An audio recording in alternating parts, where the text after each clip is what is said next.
থেকে শুরু বিশ্ব ইজতেমার দ্বিতীয় পর্ব।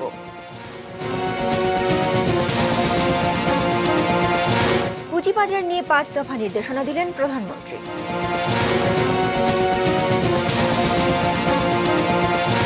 ভোট পেছানোর দাবিতে শিক্ষার্থীদের আমরণ অনশন।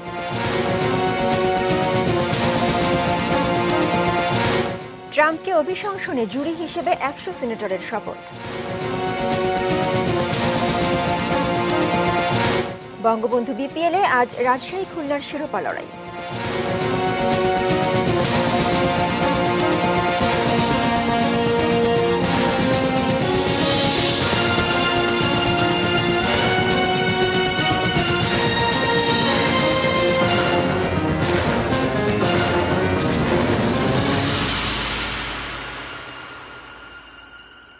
দেখছেন এটিএন নিউজ। নিউজ at 12-এ আপনাদের সঙ্গে আছি আমি উর্মি আহসান। শুনছিলেন প্রিমিয়ার সিমেন্ট সংবাদ শিরোনাম। এবারে পুরো সংবাদ। আমবায়নের মধ্য দিয়ে টঙ্গীর তুরাগ তীরে শুরু হয়েছে 55তম বিশ্ব ইজতেমার দ্বিতীয় পর্ব। ফজরের নামাজের পর ভারতের মাওলানা মুফতি শেহজাদের আমবায়নের মধ্যে দিয়ে শুরু হওয়া ইজতেমার এই পর্বে যোগ দিয়েছেন মাওলানা সাদ কান্দলভির অনুসারীরা। মাওলানা সাদ কান্দলভি এবারের ইজতেমায় আসছেন না, তবে নিজামুদ্দিনের পক্ষ থেকে তাবলিগের শীর্ষ মুরব্বী ও আলেম সহ 32 সদস্যের প্রতিনিধি দল ইজতেমায় অংশ নিচ্ছেন। তাদের তত্ত্বাবধানেই পরিচালিত হচ্ছে ইজতেমার দ্বিতীয় পর্ব। এদিকে লাখো মুসল্লির থাকা খাওয়ার ব্যবস্থা সুষ্ঠু রাখতে জেলাভিত্তিক স্থান নির্ধারণ করে দেওয়া হয়েছে। বিদেশি মুসলিমদের জন্য করা হয়েছে আন্তর্জাতিক নিবাস। ইজতেমায় সার্বিক নিরাপত্তা নিশ্চিত করতে কাজ করছে জেলা প্রশাসন, পুলিশ, র্যাব সহ আইন শৃঙ্খলা বাহিনীর সদস্যরা। রোববার আখেরি মোনাজাতের মধ্যে দিয়ে এই পর্বের সমাপ্তি হবে। যেমনটা বলছিলাম দর্শক, বিশ্ব ইজতেমার দ্বিতীয় পর্ব শুরু হয়েছে আজ। 3 দিনের এই ইজতেমাকে ঘিরে টঙ্গী ও আশপাশের এলাকায় ধর্মীয় উৎসবের আমেজ বিরাজ করছে। টঙ্গীর তুরাগপাড়ে ইজতেমা প্রাঙ্গণে এই মুহূর্তে আছেন আমাদের সহকর্মী মনিরুল ইসলাম মিন্টু। আমরা এখন সরাসরি যুক্ত হচ্ছি তার সঙ্গে। মিন্টু, শীত তো অনেকটা কমে এসেছে, কুয়াশাও কম, সব মিলিয়ে কি অবস্থা দেখছেন আপনি ইজতেমার ময়দান থেকে? ইজতেমা ময়দানে এখন জুম্মার নামাজের যে প্রস্তুতি, সেই প্রস্তুতি চলছে এবং পাশাপাশি যে খিত্তা ভিত্তিক যে তালিম, সে তালিম অনুষ্ঠিত হচ্ছে। এবং গত পর্বে প্রচণ্ড শীত এবং কুয়াশা ছিল, কিন্তু এই পর্বে কিন্তু দেখা যাচ্ছে যে শীত এবং কুয়াশা কিন্তু বেশ কমে এসেছে এবং আজকে চমৎকার রৌদ্রোজ্জ্বল পরিবেশ। আমরা একটু ডাইনে ইজতেমার যে প্রবেশপথ, একটি প্রবেশপথ রয়েছে, নামাজে অংশ নেওয়ার জন্য আসছেন এবং আজকে নামাজটি পরিচালনা করছেন। আমরা জানতে পেরেছি যে মোশাররফ যিনি এই নামাজটি পরিচালনা করছেন, এর আগে ফজরের নামাজে অংশ নেওয়ার জন্য আসছেন এবং আজকে জুম্মার নামাজটি পরিচালনা করবেন। আমরা জানতে করা হয় এবং আজকে মূলত যে বয়ানগুলো হচ্ছে সেখানে বলা হচ্ছে যে বাংলায় সেটি তর্জমা করা হয় এবং আজকে মূলত যে বয়ানগুলো হচ্ছে সেখানে বলা হচ্ছে যে আল্লাহর রাস্তায় যারা আগামী চা হবেন তাদের একটি তালিকা করা হচ্ছে এবং তারা কিভাবে এই ঈমান এবং আমলের গুরুত্বপূর্ণ যে দাওয়াত, সেই দাওয়াতগুলো দিবেন সেই বিষয়ে গুরুত্বপূর্ণ যে ব্যাখ্যা সেটি দেওয়া হচ্ছে। এবং এই ইজতেমাকে কেন্দ্র করে প্রথমবারের মধ্যে দ্বিতীয় পর্বে প্রায় 10,000 মতো আইন শৃঙ্খলা বাহিনীর সদস্য তারা মোতায়েন রয়েছে। তবে দ্বিতীয় পর্বে যেমন শীত কুয়াশাও কমে এসেছে, তেমনি মুসল্লির উপস্থিতি কিন্তু প্রথম পর্বের তুলনায় এবার কিন্তু বেশ কম। ফলে যারা এসেছেন তাদের তেমন খুব বেশি দুর্ভোগ পোহাতে হচ্ছে না। প্রথম পর্বে কিন্তু মূল ময়দানে জায়গা না পেয়ে আশেপাশে বিভিন্ন জায়গায় অবস্থান নেন, তাদের উজু, গোসল, ইস্তেঞ্জার সমস্যা ছিল, কিন্তু এই পর্বে তেমন একটা সমস্যা নেই। তারা আশা করছে যে আগামী 3 এবং আমল সম্পর্কে গুরুত্বপূর্ণ যে বয়ান শুনে আগামী একটি বছর ইসলামের দাওয়াত কিভাবে ঘরে ঘরে পৌঁছে দেওয়া যায় সেই বিষয়ে গুরুত্বপূর্ণ তারা তালিম নেবেন এবং আগামী রোববার আখেরি মোনাজাতের মধ্য দিয়ে এবছরের মতো যে বিশ্ব ইজতেমা সেটি শেষ হবে।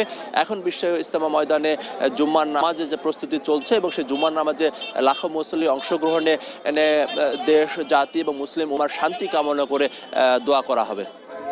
মিন্টু, আপনাকে অনেক ধন্যবাদ। দর্শক, বিশ্ব ইজতেমা ময়দান থেকে আমাদের সাথে যুক্ত হয়েছিলেন আমাদের সহকর্মী মনিরুল ইসলাম মিন্টু। এবারে অন্য প্রসঙ্গ। আবারও বড় ধসের কবলে পড়া বাংলাদেশের পুঁজিবাজার নিয়ে 5 দফা নির্দেশনা দিলেন প্রধানমন্ত্রী শেখ হাসিনা। বৃহস্পতিবার দুপুরে নিয়ন্ত্রক সংস্থা বিএসএস-এর চেয়ারম্যান সহ সংশ্লিষ্টদের কার্যালয়ে ডেকে নিয়ে বৈঠক করেন তিনি।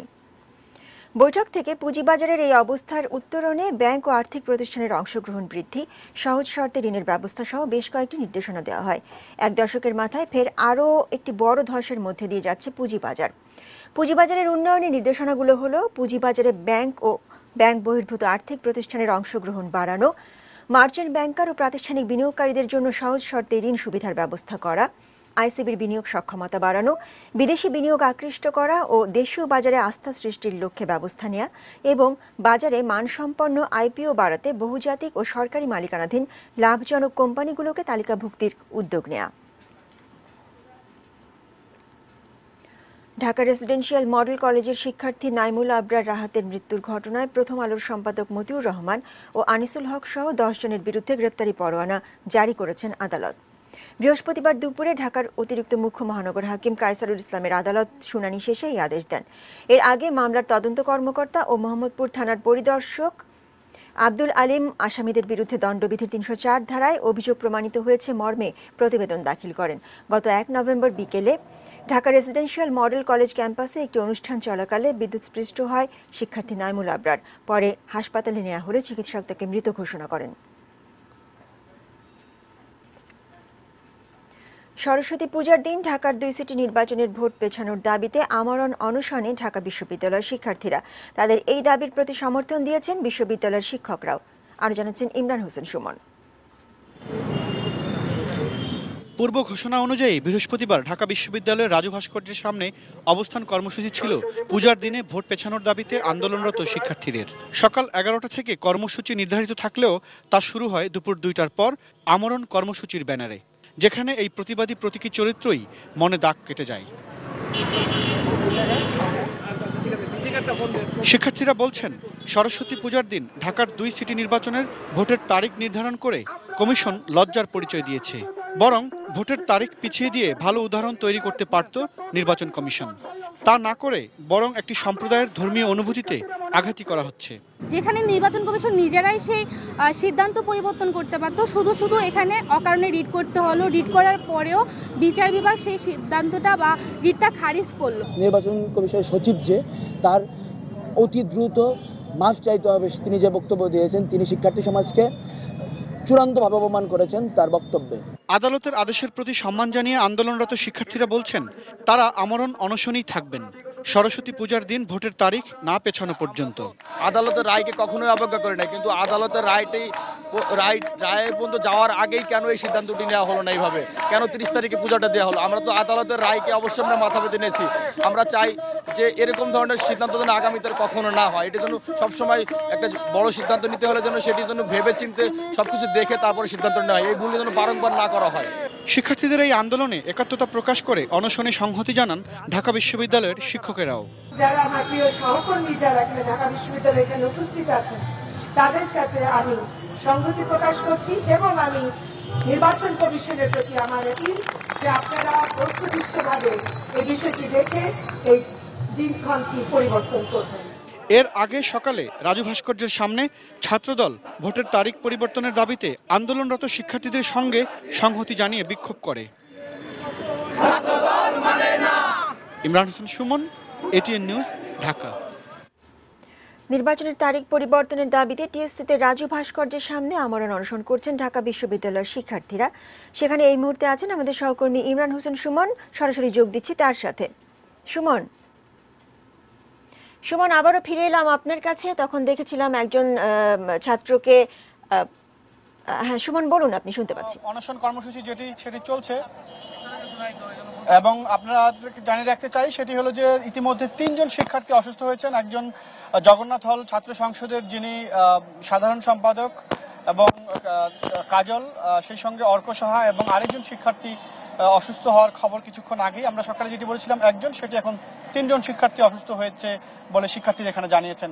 তো এই যে আমরণ কর্মসূচি, অনশন কর্মসূচির যে একটি সিদ্ধান্ত নেওয়া হলো শিক্ষার্থীদের তরফ থেকে, সেটি কিন্তু আসলে ঢাকার 2টি সিটি কর্পোরেশন নির্বাচনের ভোটের দিনের তারিখ পেছানোর জন্য। কারণ 30শে জানুয়ারি যেদিন ভোট গ্রহণের জন্য দিন ধার্য করেছেন নির্বাচন কমিশন, সেদিন কিন্তু সরস্বতী পূজা অনুষ্ঠিত হবে এবং এটি কিন্তু অনেকটা উৎসবমুখর পরিবেশের মধ্য দিয়ে ঢাকা বিশ্ববিদ্যালয় সহ দেশের বিভিন্ন শিক্ষা প্রতিষ্ঠানে কিন্তু এই সরস্বতী পূজা অনুষ্ঠিত হয় এবং সেদিন এই ঢাকায় 2টি সিটির ভোটের দিন ধার্য হয় কিন্তু স্বভাবতই এই কোনো উৎসবেই স্বাভাবিকভাবে এই সম্প্রদায়ের মানুষজন তারা অংশ নিতে পারবেন না। এটি আসলে দেশের যে সংবিধান কিংবা অন্যান্য যেসব বিষয়গুলো রয়েছে তার সঙ্গে সাংঘর্ষিক এবং শিক্ষার্থীরা বলেছেন যে নির্বাচন কমিশন চাইলেই কিন্তু এই ভোটের তারিখ পরিবর্তন করতে পারত, কিন্তু সেটি না করে উল্টো তারা আসলে ভোটের কাজকে পবিত্র এবং পূজাকে পবিত্র বলে এক কাতারে ফেলে দিয়ে একটি সম্প্রদায়কে আসলে খুব খারাপ অবস্থার দিকে ফেলে দিল। এবং নির্বাচন কমিশনের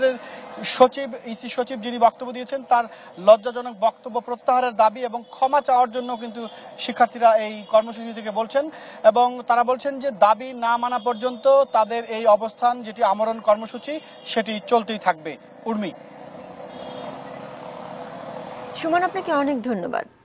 দর্শক, ঢাকা ইউনিভার্সিটি থেকে রাজু ভাস্কর্যের সামনে থেকে আমাদের সাথে যুক্ত হয়েছিলেন আমাদের সহকর্মী ইমরান হোসেন সুমন। ঢাকার 2 সিটি কর্পোরেশন নির্বাচন পেছানোর দাবিতে 20 জানুয়ারি সারা দেশে বিক্ষোভ সমাবেশের ডাক দিয়েছে হিন্দু বৌদ্ধ খ্রিস্টান ঐক্য পরিষদ।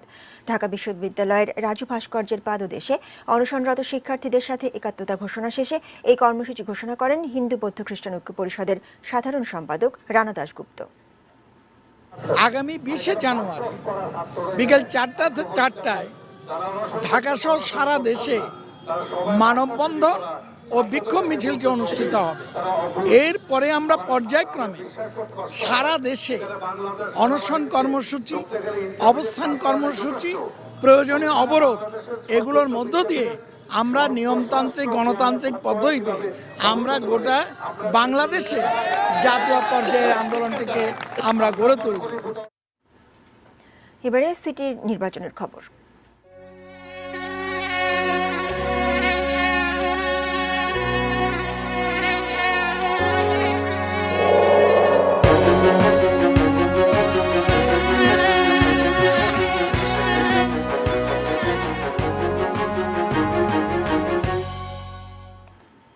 প্রচারের মাঠে নানা প্রতিশ্রুতি আর নাটকীয়তায় ব্যস্ত প্রার্থীরা, কিন্তু ভোটারের মনে সেই প্রভাব কতটা পড়ছে?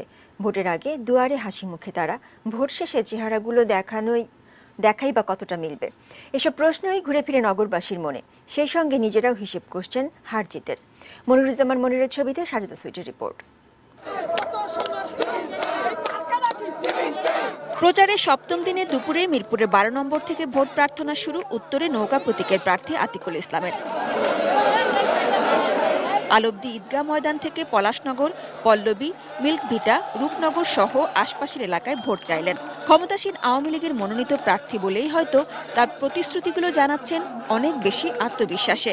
নৌকার কোনো ব্যাকজ্ঞান নাই, নৌকার গিয়ার একটি, সেটি হচ্ছে উন্নয়নের gear, front gear, front gear, front gear. এলাকা জুড়ে নেতাকর্মী, ভোটের প্রচার, উৎসব মুখরতা। এরই মাঝে ব্যস্ততা বাড়ে চা দোকানি সেকান্দর আলীর। বাবাকে সাহায্য করছে স্কুল পড়ুয়া মার্জিয়া। কটা দিন একটু বেচা বিক্রি বাড়ার আশা তাদের, সেই সঙ্গে আসা নতুন মেয়রের হাতে এলাকার চলমান সমস্যাগুলোর সমাধানের। রাস্তা ভালো করতে হবে, রাস্তা দেখেন না পাকা পোকা, কোনো ঠিকঠাক নাই। মিরপুরের ভেতরের দিকের হাউজিংগুলোর সমস্যাও প্রায় একই। কখনো কখনো অনেক বলে কয়েও সমাধান পাননি বলে অভিযোগ বাসিন্দা ও ভোটারদের। এলাকার যারা গার্জিয়ানরা আছে, মুরব্বীরা আছে, তাদের তো বলাই আছে। এরপরে সিটি কর্পোরেশন এমপি সাহেবের বলা হয়েছে, এখন কদ্দুর কি করছে না করছে সেটাই হারা ভালো বোঝে। উত্তরের অপর প্রার্থী বিএনপি মনোনীত তাবিত আওয়াল একই দিনের প্রচারে নামেন বসুন্ধরা সিটি এলাকা, ফার্মগেট, আগারগাঁও, শেরে বাংলা নগর, বিএনপি বাজার সহ আশপাশের এলাকায়। প্রবল প্রতিদ্বন্দ্বী আতিকুল ইসলামের বিপরীতে নিজেকে আরও গ্রহণযোগ্য বোঝানোর চেষ্টা তার। ধানের শেষে ভোট দিয়ে তাকে নগর সেবার সুযোগ দেওয়ার আহ্বান জানাচ্ছেন ভোটারদের। সবাইকে প্রমাণ করে দিতে চাচ্ছি যে আমি সকলের প্রতিনিধি, অ্যান্ড যখন সময় আসবে আমি বারে বারে ওনাদের কাছে ছুটে যাব। ওনারা কোনো সুযোগ সুবিধার জন্য আমার কাছে বা ঢাকা সিটি কর্পোরেশনের কাছে আসতে হবে না। প্রচারে আকুলতা, সেই সঙ্গে নানা নাটকীয়তা প্রার্থীদের। সবই দেখছেন সচেতন ভোটাররা। কারো হিসেবে দলটা জরুরি, কারো আবার বিপরীত চিন্তা। বিরোধী দল, যার কারণে উন্নয়নটা একটু হালকাভাবে বাধাগ্রস্ত হবে আর কি। একজন মেয়র বা একজন কাউন্সিলরের যে মানে তার ক্ষমতা সীমাবদ্ধতা, এটা তারা চিন্তা না করে তো অনেক বেশি প্রতিশ্রুতি দেয়। না এগুলো তো করে না, এগুলো শুধু দেখায় করে। দল তো করে, কিন্তু দলের দিকে চাইলে তো হবে না, কাজ ভালো যে করবে এর লাগি আছে। ভোটাররা বলছেন প্রচারের সময় প্রার্থীদের এমন করে কাছে পেতে ভালোই লাগে, যদিও ভোট শেষের অবস্থাও তাদের জানা। ওয়ার্ড কমিশনের কাছে হারাই পাওয়া কষ্টকর, হারাই তো মেয়র সাহেব, বুঝছেন না, কথা অনেক দূরের ব্যাপার স্যাপার। পাবো তো দূরের কথা, তাদের চামচাদেরকেও পাওয়া যায় না, খুব ব্যস্ত থাকি। কষ্ট অবশ্যই লাগে, আমাদের পূর্বপুরুষ যারা ছিল তারাও তো বলে আসছে একটা কথাই যে ভোটের আগে ভাই ভাই, ভোট ফুরাইলে আর কেউই নেই। তাই বলে নিরাশও নন। নির্বাচিত প্রতিনিধিরা একদিন নগরবাসীর জন্যই কাজ করবেন, নগরবাসীর একজন হয়েই ধরায় ছোঁয়ায় থাকবেন, সেই স্বপ্নটাই লালন করেন নগরের ভোটাররা। সাজিদা সুইটি, এটিএন নিউজ, ঢাকা। দর্শক, আওয়ামী লীগ সম্পাদক মণ্ডলীর সভায় এই মুহূর্তে বক্তব্য রাখছেন জনাব ওবায়দুল কাদের। আমরা এখন সরাসরি চলে যাচ্ছি সেখানে। কেমন করে বিষয়টি একসঙ্গে করা যাবে, তো এটা কি করা উচিত, এ বিষয়ে আমরা আলোচনা করেছি। আমাদের সিটি কর্পোরেশন ইলেকশনে আমাদের দলীয় প্রার্থী ছিল, আছে, দলীয় প্রার্থীর বাইরে অনেকে বিজয়ী প্রার্থী অনেকে দাঁড়িয়েছেন যাদের বিজয়ী বলে বলা হচ্ছে। তো এইসব নিয়ে আমরা বিস্তারিত আলোচনা করেছি। একটা কথা আজকেও দেখলাম যে প্রবীণ একজন নেতা ডক্টর কামাল হোসেন বলেছেন পুজোর দিনে সিটি কর্পোরেশন ইলেকশনের তারিখ নির্ধারণ করে সরকার বড় অন্যায় করেছে। তারপরে আমি এখানে বলতে চাই যে তারিখটি কিন্তু আমরা নির্ধারণ করিনি।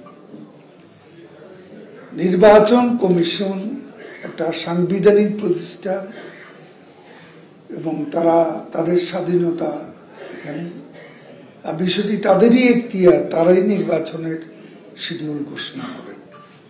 এখানে সরকারের কোনো বিষয় নেই, কাজে সরকার এখানে অন্যায় করেছে এ কথাটা বলার কোনো যৌক্তিকতা খুঁজে পাওয়া যায় না। তো দর্শক, ধানমন্ডিতে আওয়ামী লীগের সম্পাদক মণ্ডলীর বৈঠকে বক্তব্য রাখছিলেন সাধারণ সম্পাদক ওবায়দুল কাদের। আমরা এতক্ষণ সেখানে ছিলাম। আবারও ফিরে যাচ্ছি অন্য খবরে। প্রতিশ্রুতির বন্যায় ভাষা ভোটাররা অপেক্ষায় কে কতটা কথা রাখেন। নির্বাচনী প্রচারণায় আওয়ামী লীগ বিএনপি দুই প্রার্থী গুরুত্ব দিচ্ছেন সিটি কর্পোরেশনে নতুন অন্তর্ভুক্ত হওয়া ওয়ার্ডগুলোকে। নির্বাচিত হলে ঢাকাকে বাসযোগ্য নগরীতে পরিণত করতে সর্বোচ্চ প্রচেষ্টার প্রতিশ্রুতি দিচ্ছেন ঢাকা দক্ষিণের দুই মেয়র প্রার্থী। ভাঙা রাস্তা আর আবর্জনার স্তূপের উপর মশার ভনভনানি নিত্যদিনের সঙ্গী কোনাপাড়া এলাকাবাসীর। বছরখানেক সিটি কর্পোরেশনে অন্তর্ভুক্ত হলেও এখনো নাগরিক স্বাচ্ছন্দ্য কপালে জোটেনি। কোনো ইয়া নেই, গ্যারেজ নেই। জনগণের যে খেজমত করবার লেগে অগর রাখছে, কই জনগণের খেজমত। কিন্তু ড্রেন তো মনে করেন এটা কাইটে রাখছে আরো 1 বছর হয়ে যায়, এরকমই। কি দেখেন না কি অবস্থা, কি জলাশয়, কি অবস্থা, কি মশা, তারপরে যে যানজটের যে সমস্যা, এটা তো কোনোটাই নিরসন হচ্ছে না। এটা তো মানে আসলে তো মানে এটা তো সিটির ভিতরে পড়ছে, কিন্তু এটা তো আসলে গ্রামের চেয়ে আরো অধপতন। নির্বাচন উপলক্ষে মেয়র প্রার্থীদের কাছে তাদের কদর এখন বেশি। আওয়ামী লীগ বিএনপি দুই প্রার্থী তাদের নজর কাড়ার প্রচেষ্টায়। যাত্রাবাড়ি, কোনাপাড়া, মাতোয়ালের বিভিন্ন এলাকায় বিএনপি প্রার্থী ইশরাকের দাবি, জনগণের সাড়া তাদের পক্ষে, কোনো বাধাতেই নির্বাচন থেকে পিছু হটবেন না তারা। কোনো কিছুতেই আপনারা বিভ্রান্ত হবেন না, আপনারা আপনাদের কর্মকাণ্ড চালিয়ে যাবেন এবং এইভাবেই আমরা আমাদের যে জনগণের অধিকার প্রতিষ্ঠার আন্দোলনে আমরা অবতীর্ণ হয়েছি সেটিকে আমরা চূড়ান্ত লক্ষ্যে নিয়ে যাব। এদিকে আওয়ামী লীগ প্রার্থী তাপসও নজর দিয়েছেন তুলনামূলক অবহেলিত এলাকায় ভোট ক্যাম্পিংয়ে। সকাল থেকে লালবাগ এলাকার বিভিন্ন ওয়ার্ডে জনসংযোগ করেন তাপস। অচল ঢাকা সচল করতে মেয়র নির্বাচিত হলে সর্বক্ষণ জনগণের পাশে থাকার অঙ্গীকার তার। মশক নিধন, আবর্জনা পরিষ্কার, এগুলো দৈনন্দিন কাজ। দৈনন্দিনভাবে 24 ঘন্টা ঢাকা দক্ষিণ সিটি কর্পোরেশনের কর্মকর্তা কর্মচারীরা নিয়োজিত থাকবে, যাতে করে এই ঢাকা হয় বাসযোগ্য উন্নত ঢাকা। আমাদের প্রাণের ঢাকা থাকবে একটি গর্বের জায়গা, ঐতিহ্যের জায়গা। Nazia Afrin, ATN news, Dhaka. আশ্বাসে আস্থা নেই ঢাকা দক্ষিণ সিটির কামরাঙ্গীর চরের ভোটারদের। বছরের পর বছর যায়, সমস্যা থেকে মুক্তি পান না তারা। এরপরও প্রার্থীদের প্রতিশ্রুতির কাছে অনেকটা অসহায় আত্মসমর্পণ তাদের। বুড়িগঙ্গার কোল ঘেঁষে কামরাঙ্গীর চর সিটি কর্পোরেশনের আওতায় আসে বছর 7 আগে। এরপরই এই চরে বেড়ে যায় বড় বড় দালান কোঠা গড়ে তোলা। ঝাউচর, জাউলাহাটি, নয়াগাঁও, মনসুরবাগ, নবীনগর, জাকেরহাটি সহ আরও কয়েকটি মহল্লা নিয়ে 55 নম্বর ওয়ার্ড। বেহাল দশা এই ওয়ার্ডের হাজি সালাম সর্দার রোডের। ভাঙাচোরা, খানাখন্দে ভরা। কয়েক বছর ধরেই ভোগান্তিতে সড়ক ব্যবহারকারীরা। অনেক কাদা হয়, গাড়ি ঘোড়া অনেক কষ্ট হয়, আমাদেরও হাঁটা চলা অনেক কষ্ট হয়। চাকরি আবার একটা মানুষ দৌড় দিলে হঠাৎ ব্রেকে ধরে না, এই যে গাড়িরও সমস্যা দেয়। বাসাবাড়ি থেকে আসা সুয়ারেজ লাইনের বর্জ্য উপচে পড়ে রাস্তায়। এসব নোংরা ডিঙিয়েই চলতে হয় পথচারীদের। দুর্গন্ধের কারণে আশপাশের দোকানপাট, ব্যবসা প্রতিষ্ঠানে ক্রেতা সংকট। মানুষ পানি হইলে ভরা জায়গায় নাক চাইবে এখান দিয়ে যাইতে হয়, যা জানা বিগত 2 বছর যাবত এখানে এই অবস্থা। এটি ময়লার স্তূপ। নির্দিষ্ট কোনো ব্যবস্থা না থাকায় যেখানেই খোলা জায়গা মেলে আবর্জনা ফেলা হচ্ছে সেখানেই। ফলে ওয়ার্ডের একাধিক জায়গায় পরিবেশ দূষণ। আবার ময়লা কুড়াতে এসে স্বাস্থ্য ঝুঁকিতে শিশুরা।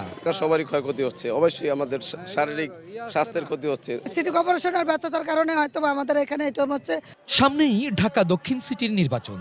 এই ওয়ার্ড থেকে প্রতিদ্বন্দ্বিতা করছেন 5 জন কাউন্সিলর প্রার্থী। এখানকার 3টি ওয়ার্ড মিলে সংরক্ষিত নারী আসনের প্রার্থী 3 জন।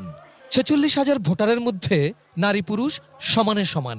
অনেকে বলছেন সব প্রার্থীর মুখেই সমস্যা সমাধানের একই গীত। আমাদের জন্য একটা ফুটবল খেল মাঠের খুব প্রয়োজন, এইটা ওইটা নাই এলাকায়। ভোট হয়তো ন্যায্য দেখে শুনে যাবো, ভোটের অধিকার আদায় করা লাগবে, কিন্তু তারা প্রতিশ্রুতি দেয়, কিন্তু কাজ করবে কিনা তো আল্লাহ জানে। যতবারই নির্বাচন হয় এই ওয়ার্ডে কাউন্সিলর নির্বাচন, ততবারই আমাদের জনগণকে আশ্বাসটা দেওয়া হয়, কিন্তু আমরা তারপরে নির্বাচন হয়ে গেলে আর আমাদের দেখে কেউ আসেও না।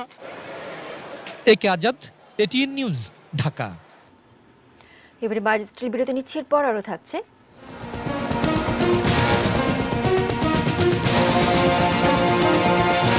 মধ্যপ্রাচ্য সংকটে ক্ষতির মুখে দেশের অর্থনীতি।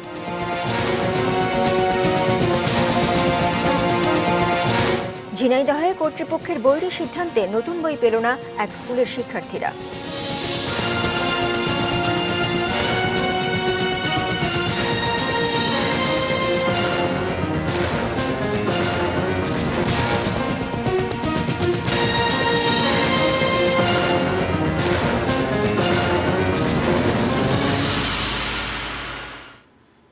নিউজ এট 12-এ আরও একবার আমন্ত্রণ জানাচ্ছি।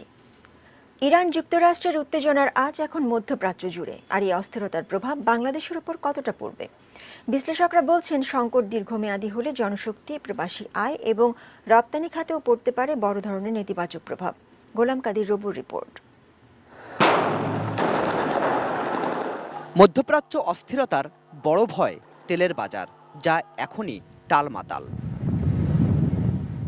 বাংলাদেশের তেল আমদানির বড় বাজার ইরান।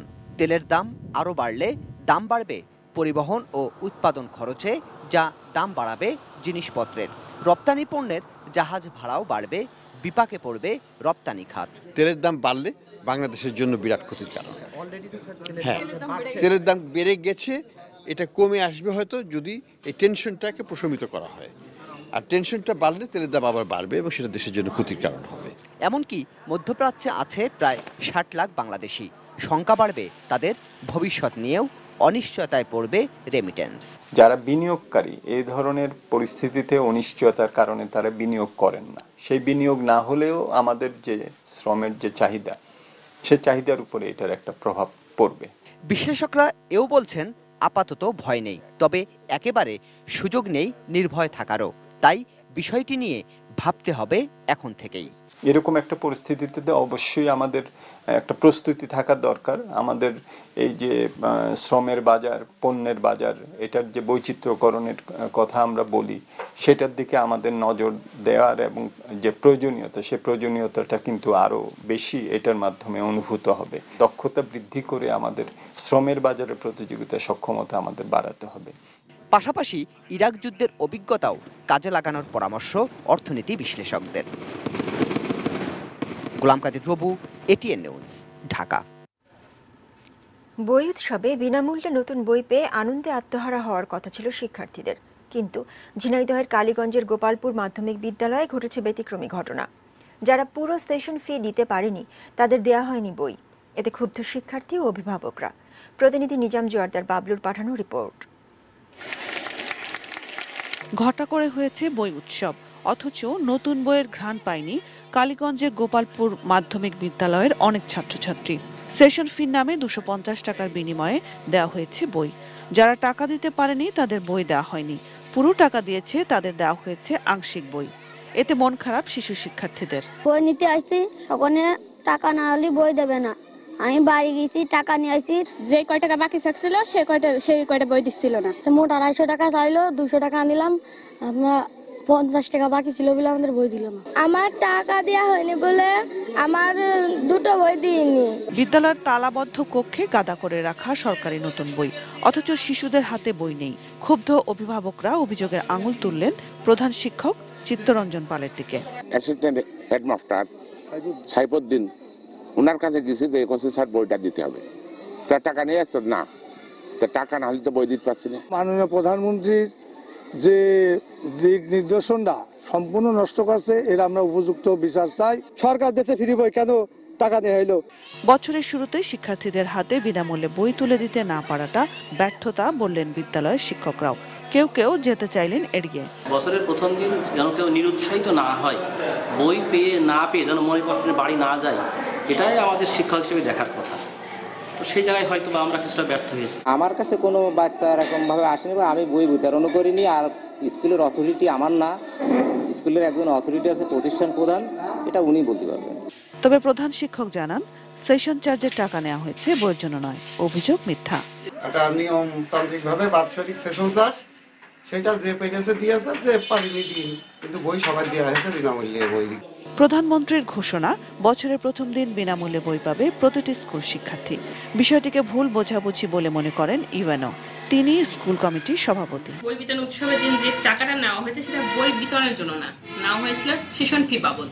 যদিও সেশন ফি নেওয়ার বৈধতা আছে, তবে বই বিতরণের দিন নেওয়াটা ঠিক হয়নি। এটা প্রধান শিক্ষক, এটা বোকামি। সে যদি পরবর্তীতে নিত তাহলে হয়তো এরকম প্রশ্ন আসতো না। Roksana Zerin, desk report, ATN news.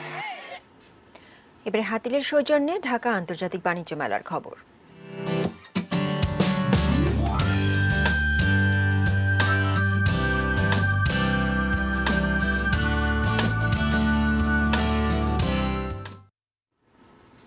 বাণিজ্য মেলায় কেনাকাটায় ব্যস্ত সময় কাটাচ্ছেন ক্রেতা বিক্রেতারা। পুরো মাসের এই মেলা মানেই ভালো মানের পণ্যের সঙ্গে বাড়তি পাওনা নতুন কিছু, আর প্রচারে প্রসার, তাই জমজমাট খাবারের স্টল। মেলায় ভিন্ন আঙ্গিকে উপস্থিত দেশীয় খাদ্যপণ্যের কোম্পানিগুলো। এবারের আয়োজনে স্টলগুলোর নকশায়ও রয়েছে নতুনত্ব। ক্রেতা দর্শনার্থীদের কথা মাথায় রেখেই তাই দৃষ্টি আকর্ষণের চেষ্টা স্টলের সজ্জায়। এমন সব পণ্যের প্রতি চাহিদা শিশুদের, তবে শুধু শিশু নয়, বড়দের আকৃষ্ট করতেও নানা আয়োজন। চকলেটটা বেশি চাহিদা আছে, কারণ এখানে ছোট বড় বাচ্চারা সবাই খুব পছন্দ করে। আমাদের ওয়েফারে ছাড় আছে, এখানে হচ্ছে বাজার মূল্য আছে 120 টাকা, কিন্তু আমরা ছাড় দিয়ে আমরা 100 টাকা রাখছি। প্রোডাকশন আর কি, প্রমোশনের জন্য আর কি এই ছাড়গুলো দেওয়া। চকলেট, বিস্কিট, জুস, নুডলস কিংবা চিপস, কি নেই সেসব প্যাকেজের তালিকায়? নানান প্যাকেজ, তার সঙ্গে নানা উপহার। টুইস্ট চিপস পছন্দ করি, তারপরে আলু জয় চিপস পছন্দ করি, ওসব কিনছি। রোজ ভাল লাগে আর চিপস ভাল লাগে না, অতটা চকলেট ভাল লাগে। যেটা বাহিরে পাওয়া না যায় সেটা একটা একটা করেও কেনা যায়, আবার আপনার একসাথে ওই যারা প্যাকেজটা দেয় যে, সেজন্য আমরা কিনি। সবগুলো একবারে কেনা হয়ে যাচ্ছে, একবার 7টাও পাওয়া যাচ্ছে, এই কারণে হয়তো এগুলো নেওয়া হয়। ক্রেতাদের কথা মাথায় রেখেই প্রতি বছর ভিন্ন স্বাদের নতুন কিছু দেবার প্রচেষ্টা থাকে মেলায় আসা প্রতিষ্ঠানগুলোর। এবারও তার ব্যতিক্রম হয়নি। তাই আইসক্রিম প্রেমীরা নতুন স্বাদ নিতে চাইলে হাজিরা দিতে পারেন ইগলো আইসক্রিমের প্যাভিলিয়নে। 20 থেকে 100 টাকার মধ্যে পেয়ে যাবেন নতুন ফ্লেভারের 5 পদের আইসক্রিম। 5 লিটার কিনলে 5 লিটার ফ্রি, হোম ডেলিভারি, যেটা আমরা নতুন ইন্ট্রোডিউস করছি। ঢাকা শহরের যে কোনো জায়গা থেকে সকাল 7টা থেকে রাত 9:30 পর্যন্ত যেই ফোন দিবেন তার বাসায় যে আইসক্রিমটা এগুলো চান আমরা পৌঁছে দিব। Sadia Nancy, ATN news, Dhaka. এবারে সোশ্যাল ইসলামী ব্যাংক লিমিটেড বাণিজ্য সংবাদ।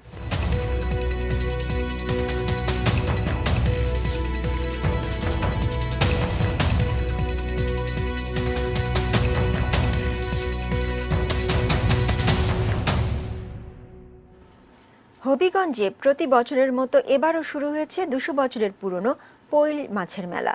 এবারের মেলায় একটি বোয়াল মাছের দাম উঠেছে 85,000 টাকা। গতকাল দুপুর থেকে পৈল গ্রামে মেলা শুরু হয়েছে এবং চলবে আরও 2 দিন। মেলায় বোয়াল, আইড়, চিতল, গজার, রুই, কাতল ও কার্প সহ বিভিন্ন প্রজাতির বড় বড় মাছের পসরা সাজিয়ে বসেছেন বিক্রেতারা। একটি আইড় মাছের দাম উঠেছে 45,000 টাকা। 45 কেজির বাঘার মাছের জন্য বিক্রেতা 65,000 টাকা দাম হাঁকছেন।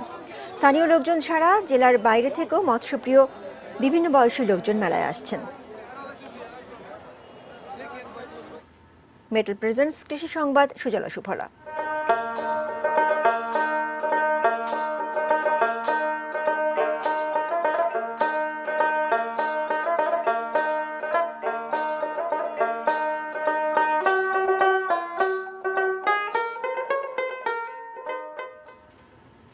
বগুড়ায় দ্বিতীয় দফা চলছে টমেটো চাষ। আবহাওয়া অনুকূলে ও বাজারের দাম ভালো থাকায় লাভবান হওয়ার আশায় আছেন টমেটো চাষিরা। বগুড়া সদর, শেরপুর, গাবতলী, ধুনট সহ জেলার সব উপজেলায় দ্বিতীয় দফায় চাষ করা টমেটো ক্ষেতের পরিচর্যায় ব্যস্ত কৃষকরা। অনেকে বাড়তি লাভের আশায় টমেটোর ক্ষেতের মাঝে ফুলকপির চাষও করেছেন। কারো কারো ক্ষেতের টমেটো পাকতেও শুরু করেছে। স্থানীয় পাইকারি বাজারে 30 থেকে 35 টাকা কেজি দরে বিক্রি হচ্ছে টমেটো। ফলন ও বাজারে দাম ভালো থাকায় কৃষকরাও বেশ সন্তুষ্ট।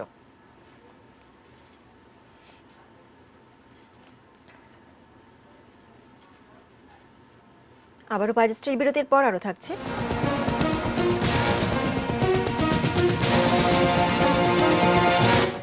7 বছর পর জুমার নামাজে ইমামতি করছেন ইরানি নেতা খামেনি। অনূর্ধ্ব-19 বিশ্বকাপে কাল বাংলাদেশের প্রতিপক্ষ জিম্বাবুয়ে।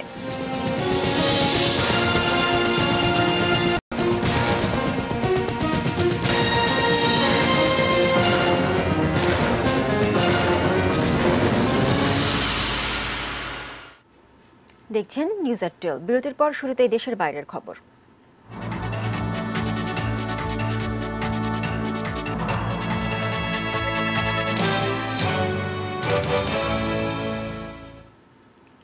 মার্কিন প্রেসিডেন্ট ডোনাল্ড ট্রাম্পের অভিশংসন শুনানিতে অংশ নিতে শপথ নিয়েছেন 100 জন সিনেটর। এর মধ্যে দিয়ে অভিশংসন প্রক্রিয়া আনুষ্ঠানিকভাবে শুরু হলো। বৃহস্পতিবার প্রধান বিচারপতি জন রবার্টস সিনেটরদের শপথ বাক্য পাঠ করান। এই 100 সিনেটর অভিশংসন শুনানিতে নিরপেক্ষ থাকার অঙ্গীকার করেছেন। প্রধান বিচারপতি নিজেই এই বিচার প্রক্রিয়ায় সভাপতিত্ব করবেন। এর আগে বুধবার প্রতিনিধি পরিষদে এই সংক্রান্ত বিলটি 228-193 ভোটে পাশ হয়। আগামী মঙ্গলবার শুরু হবে চূড়ান্ত এই বিচার প্রক্রিয়া। এই নিয়ে তৃতীয় কোনো মার্কিন প্রেসিডেন্টের সিনেটে বিচার প্রক্রিয়া শুরু হতে যাচ্ছে। 18 ডিসেম্বর সংখ্যাগরিষ্ঠ ভোটে প্রতিনিধি পরিষদে অভিশংসিত হয়েছেন ট্রাম্প। তবে চূড়ান্ত অভিশংসনের জন্য দেশটির উচ্চকক্ষ সিনেটে বিচার হতে হবে, যেখানে 2/3 ভোটে অভিশংসিত হলে প্রেসিডেন্ট পদ ছাড়তে হবে ট্রাম্পকে। তবে ডেমোক্র্যাট নিয়ন্ত্রিত প্রতিনিধি পরিষদে অভিশংসিত হলেও রিপাবলিকান নিয়ন্ত্রিত সিনেটে ট্রাম্পের দোষী প্রমাণিত হওয়ার আশঙ্কা কম।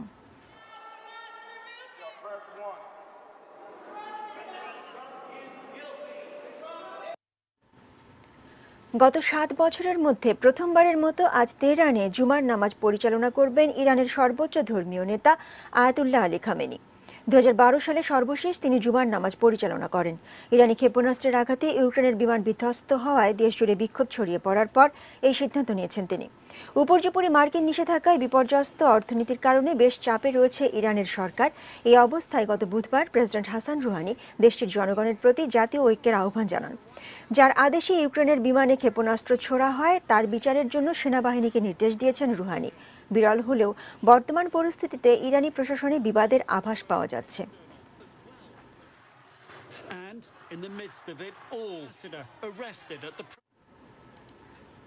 খেলার খবর।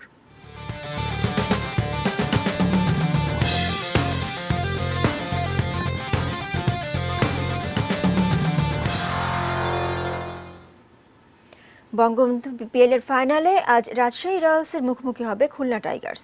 মিরপুর শেরেবাংলা ক্রিকেট স্টেডিয়ামে ম্যাচ শুরু হবে সন্ধ্যা 7টায়। প্রথম কোয়ালিফায়ারে রাজশাহীকে ২৭ রানে হারিয়ে ফাইনালে ওঠে খুলনা। এবার প্রথমবারের মতো শিরোপা জয়ের মিশন মুশফিকুর রহিমের দলের, যেখানে তাদের প্রতিপক্ষ সেই রাজশাহী, যাদের হারিয়ে ফাইনালে জায়গা করে খুলনা। তাই মনোবলের দিক দিয়ে কিছুটা হলেও এগিয়ে থাকবে তারা।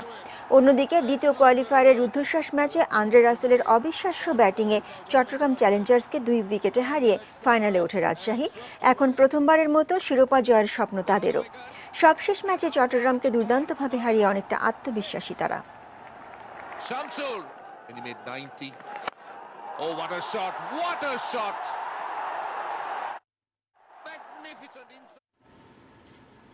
দর্শক, আজ মহানায়িকা সুচিত্রা সেনের মহাপ্রয়াণ দিবস। নিউজ আওয়ার শেষ করব তাকে নিয়ে দুটি প্রতিবেদন দেখে। 2014 সালের এই দিনে শেষ নিঃশ্বাস ত্যাগ করেন সুচিত্রা সেন। অভিনয় ছাড়ার পর নিভৃত জীবনযাপন করলেও তার অভিনীত চলচ্চিত্রগুলো হারিয়ে যায়নি, বরং দর্শক মানুষে আরও বেশি কাঙ্ক্ষিত আর প্রভাব বিস্তারকারী হয় তার পর্দা উপস্থিতি। সুচিত্রা সেনের জীবনী শোনাচ্ছেন নিশীথ সূর্য। শুধু গানের দিন এলো গান শোনাবার। সুচিত্রা সেন নাম বললেই বাঙালির হৃদয়ে ভেসে ওঠে স্নিগ্ধ হাসি মাখা মুখ। তিনি বাংলার মহানায়িকা। 1931 সালের 6 এপ্রিল বাংলাদেশের পাবনার করুণাময় দাশগুপ্তের ঘরে জন্ম। 1952 সালে শেষ কোথায় ছবিতে প্রথম চলচ্চিত্রাঙ্গনে পা রাখলেও শেষ পর্যন্ত মুক্তি পায়নি ছবিটি। পরে 60-এর দশকে উত্তম কুমারের সঙ্গে জুটি বেঁধেই প্রথম 74 ছবিটা রীতিমতো ঝড় তোলে। এই পথ যদি না শেষ হয় তবে কেমন হতো তুমি বলো তো। এরপর থেকেই উত্তম সুচিত্রা জুটি হয়ে ওঠে রোমান্টিকতার প্রতীক। আজও বাংলা চলচ্চিত্রের সেরা জুটি হিসেবে ঠাঁই করে আছেন তারা। 1955 সালে প্রথম হিন্দি ছবি, তাও আবার সুপারস্টার দিলীপ কুমারের সঙ্গে দেবদাসে অভিনয় করে বাজিমাত করেন সুচিত্রা। জিতে নেন শ্রেষ্ঠ অভিনেত্রীর পুরস্কার। 60 থেকে 70-এর দশকের মধ্যে বাঙালি হৃদয়ের চোখের মণি হয়ে ওঠেন এই কালজয়ী নায়িকা। স্বামী মারা যাওয়ার পর 1974 সালে আন্ধি চলচ্চিত্রের জন্য ফিল্মফেয়ার মনোনয়ন পান। পরে 1978 সালে সৌমিত্র চট্টোপাধ্যায়ের সঙ্গে অভিনীত প্রণয় পাশা সিনেমাটি ফ্লপ হওয়ার পর চলচ্চিত্র থেকে অবসর নিয়ে প্রায় চিরদিনের মতো অন্তরালে চলে যান। প্রকাশ্যে আর কোনোদিনই দেখা যায়নি এই মহানায়িকাকে।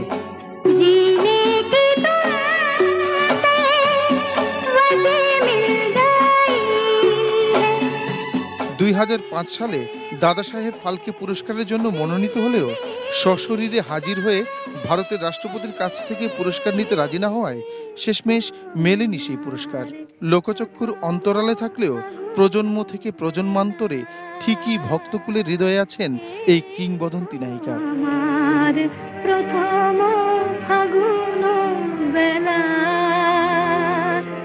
নিশীথ সূর্য, ডেস্ক রিপোর্ট, ATN নিউজ। বাঙালির মানসপটে সুচিত্রা সেন যে রূপে বিরাজ করেন সেই রূপ শাশ্বত, রোমান্টিকতার। সেই রূপ এক চিরনবীনা ও চির আকাঙ্ক্ষিত নায়িকার। এই রূপ নষ্ট হতে দেননি স্বয়ং সুচিত্রাই। মুন্নি সাহার রিপোর্ট।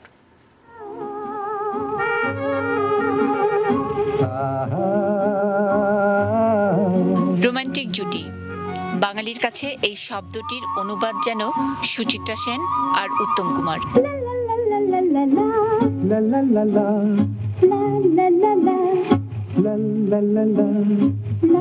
রূপালী পর্দায় এই জুটি রাজত্ব করেছেন 60, 70 আর 80-র দশক। 25 বছরের অভিনয় জীবনে সুচিত্রা সেন অভিনয় করেছেন 61টি ছবিতে।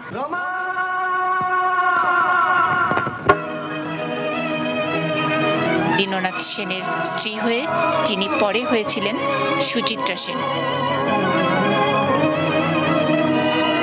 1978-এ শেষ ছবি প্রণয় পাশার পর ক্যারিয়ারের 25 বছর পূর্তিতে অভিনয় থেকে বিদায় নেন সুচিত্রা, চলে যান লোকচক্ষুর আড়ালে।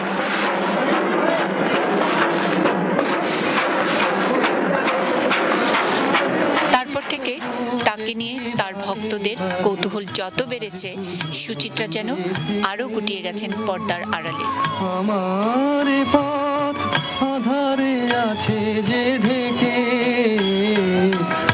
আজও কারণে অকারণে যখন সুচিত্রা সেন নামটি বাঙালি উচ্চারণ করেন, তখন তার ছবিটি ঠিকঠাক এই রকম, যেন সেলুলয়েডের বয়স হার মানিয়েছে বায়োলজিক্যাল বার্ধক্যকে।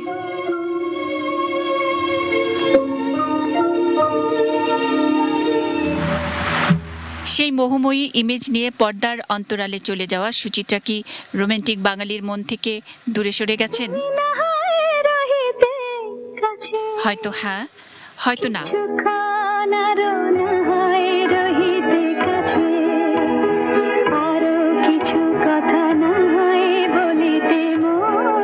মনি সাহা, এটিএন নিউজ, ঢাকা।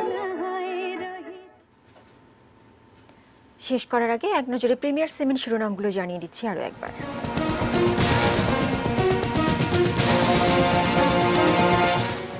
আজ থেকে শুরু বিশ্ব ইজতেমার দ্বিতীয় পর্ব।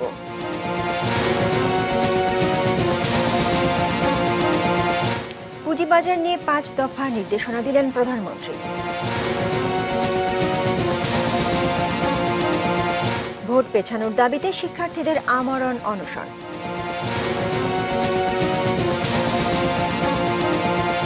ট্রাম্পকে অভিশংসনে জুরি হিসেবে 100 সিনেটরের শপথ। বঙ্গবন্ধু বিপিএলে আজ রাজশাহী খুলনার শিরোপা লড়াই।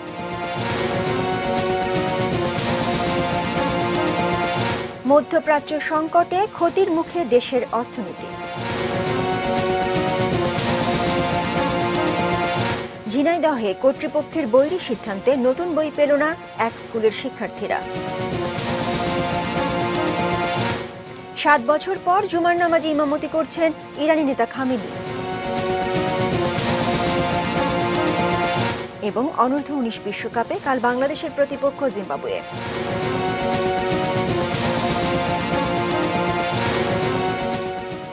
এই ছিল নিউজ এট 12। সঙ্গে থাকুন, দেখতে থাকুন এটিএন নিউজ। আর এটিএন নিউজের ব্রেকিং নিউজ আপনার মোবাইল ফোনে পেতে টাইপ করুন *AN এবং পাঠিয়ে দিন 5959 নম্বরে। ধন্যবাদ।